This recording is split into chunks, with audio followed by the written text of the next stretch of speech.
Welcome to Meet the Press Now. I'm Kelly O'Donnell in Washington. We begin today with President Trump hitting the road this afternoon, trying to refocus his message on the economy and affordability.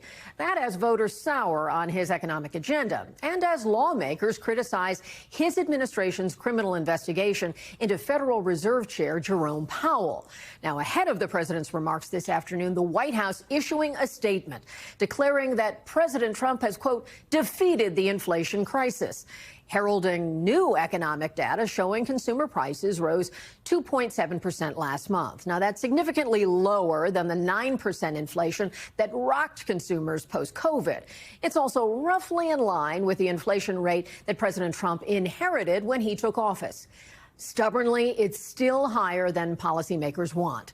This afternoon, the president touting his economy as a success, part of a lengthy and at times meandering set of remarks at the Detroit Economic Club. Under our administration, growth is exploding, productivity is soaring, investment is booming, incomes are rising, inflation is defeated, America is respected again like never before. The results are in, and the Trump economic boom is officially begun. We have some great things happening with housing. This will include a ban on large institutional investors buying up single-family homes all over the country and making it impossible for people to buy a home. In addition, I proudly called for the credit card companies to cap interest rates at 10% for 1 year. The president's comments come as he's recently borrowed a page from the progressive economic playbook with populist plans to cap credit card debt and to lower housing costs.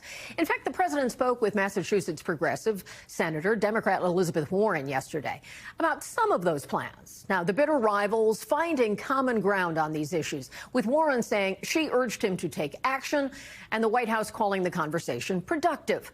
However, the administration's efforts to refocus on affordability have run into first headwinds into the blowback over the criminal investigation into Federal Reserve Chair Jerome Powell. That's all, of course, tied to the testimony he gave to Congress about renovations to the Fed's headquarters and cost overruns. Some of the president's allies on Capitol Hill are speaking out. I don't think Jay Powell's a criminal. I think he's a bad Fed chair. I think he's missed many opportunities to demonstrate his own independence, quite honestly. But again, I don't like the idea of an investigation.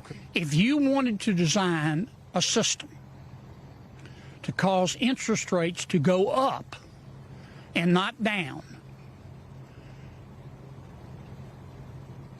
you would have the Federal Reserve of the United States and the executive branch of the United States get into a pissing contest.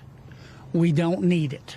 We need it like we need a hole in their head. If there's nothing there, and I would hope and think there is nothing there, then, this is destabilizing, and it looks like the Justice Department is being used as a weapon, and I don't want that to ever happen under any administration. Sources tell NBC News that Treasury Secretary Scott Bessent spoke to the president and is frustrated with this situation as an unnecessary distraction. Now, despite that, the president continuing to attack Powell repeatedly today. So he either is incompetent or he's crooked. I don't know what he is, but he certainly doesn't do a very good job. He either doesn't know what he's doing or it's worse than that. And you know what I mean by what. So hopefully he'll be out of there soon. If I had the help of the Fed, it would be easier. But that jerk will be gone soon. Powell's term ends in May. Joining me now from Detroit is senior national politics reporter John Allen. Senior justice reporter Ryan Reilly is with me here on set. And NBC's Mel Zanona is on Capitol Hill. John, let's start with you in the Motor City. What were your key takeaways from what we heard from the president at what is an important venue for economic speeches? Absolutely, Kelly. As you well know, many American presidents have addressed the Detroit Economic Club. The motor industry, automobile industry has been such a staple of American life for more than a century.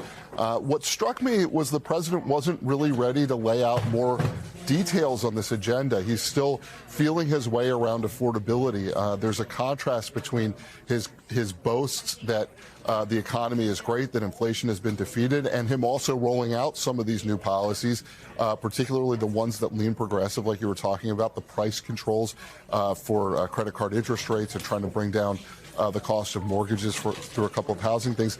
He actually said, wait a second, I'm going to wait a week or two. I'll start detailing some of these things in Davos at the World Economic Forum in Switzerland next week, and beyond that in the weeks following it, come out with more policies. So I think he's still struggling a little bit, and maybe rolling the dice here and trying to tell folks in Michigan that inflation is defeated, that they should believe him, not their lying eyes and not their lying wallets when it comes to inflation. There was a poll that came out today commissioned by the Detroit News and a local television station that found that 2/3 of voters in Michigan believe that prices have gone up. 48% believe that the economy is weaker under President Trump, while only 38% believe that it's stronger. So he's fighting a messaging war about how well he's done with the economy. At the same time, he is admitting that there's still more to be done and asking voters to believe him that things are great, or at least will get great. It reminds me vaguely of concepts of a plan, which we think of in healthcare, and now here with some economic policies, some ideas, but not fully fleshed out. And yet he's on the road in what is now a midterm year. It is 2026. Do you think that that disconnect between the president not wanting to acknowledge that things aren't as rosy as people would like, but also trying to provide some specifics that aren't all that conservative, too? That's also part of it. Do you think they are finding their footing, or is this we really do need to check back and see where this heads? No, I think they're throwing spaghetti against the wall right now, Kelly. I mean, it's not just my opinion. I mean, you watch it. One day, President Trump's doing something very conservative. The next day, he's doing something very progressive. One day, or even in the same day, claiming that the economy is in great shape, while he is at the same time promising that he will bring affordability, while he is at the same time saying that affordability is a fake word, as he did today in this speech here in Michigan, a fake word invented by Democrats. So he is very concerned about the possibility Republicans will lose in the midterm elections. But if he were to stop saying that the economy is doing well, it might feed a frenzy. It might create a vicious cycle, if you will, to make the economy worse. So, we've heard him say before that he believes he's a cheerleader for the United States and a cheerleader for the economy. And part of that is that if the president shows that he's concerned, voters may become more concerned, and the president and his party may do worse. And in many ways, that's where he's most comfortable, right? Being that salesman. John, thank you so much. Glad you were on the road for us today. Appreciate you. I want to turn now to one of the issues that has been certainly driving some of the conversation around the economy, and that is the unexpected investigation of Jerome Powell. And this came to light, of course, and Ryan is here, and you have new reporting on how did we get here. Fill us in. When did this start, and how much of a surprise was it, even to Main Justice, the main headquarters of the Justice Department? Yeah, along with our colleague Mike Cosner, we've reported out how this was really closely held. This was not something that was very well known within the Justice Department. And, Jeanine Pirro, over the course of her time in office, has kind of gotten a reputation among career employees for actually kind of being they're being pleasantly surprised by how she's handled a lot of these investigations. I've had numerous career folks joke to me that, had you told them a year ago that, they would be very excited about how Jeanine Pirro is running the office, they might have called you crazy. But she has handled these very high-profile incidents in a very sort of professional manner. Former judge has Correct. Experience. She's got that experience, exactly. And now you're in the situation where she's running this investigation, but very closely held to herself. This was not something, from our understanding and our reporting, that was very widely known even within the U.S. Attorney's Office for D.C., which, of course, has lost a lot of people in the past year since the beginning of the Trump administration, not only through forced departures and firings of some of those January 6th prosecutors, but also through voluntary departures. So it's an office that has undergone a really big sea change. They've run into some obstacles, but now she seems to be championing this investigation, which is very much so in the president's interest and purview, and sort of running that up the chain. And championing it on her own, it seems like. And we're at a point where subpoenas have been issued. And do we have a sense of what offenses they are looking at? We've heard Powell say it. We think it has to do with his testimony before Congress. And do you get a sense that the office around Jeanine Pirro had expected more of a response from the Fed when they made early inquiries? That's part of your reporting as well. They had done some email outreach and then had not heard back. Yeah, and I think that, this was around the holidays. Maybe it's not as much urgency as they were thinking, they're thinking, but that's basically where this investigation stands, that it is sort of Pirro who is at the center of this, but was not sort of run up the chain as it normally would be. Normally there are a bunch of these protocols and, bureaucracies can often be a little bit much, but there are important checks in place to make sure that you're going through all these proper steps for the purposes of not making sure that an investigation isn't being politicized. But a lot of those checks during the course of the administration have gone away, of course, with the public integrity section, for one matter. Normally, under public officials, there's a protocol for, okay, make sure you're going through these boxes. We don't want to have any derogatory information unless we're actually going to go forward with a solid-based investigation. And that's just not the world that exists anymore, really, within DOJ. And investigating the Fed was never going to fly under the radar. So it is notable that the main justice had not been fully looped in. Ryan, thank you for your reporting. Keep us honest on the next developments.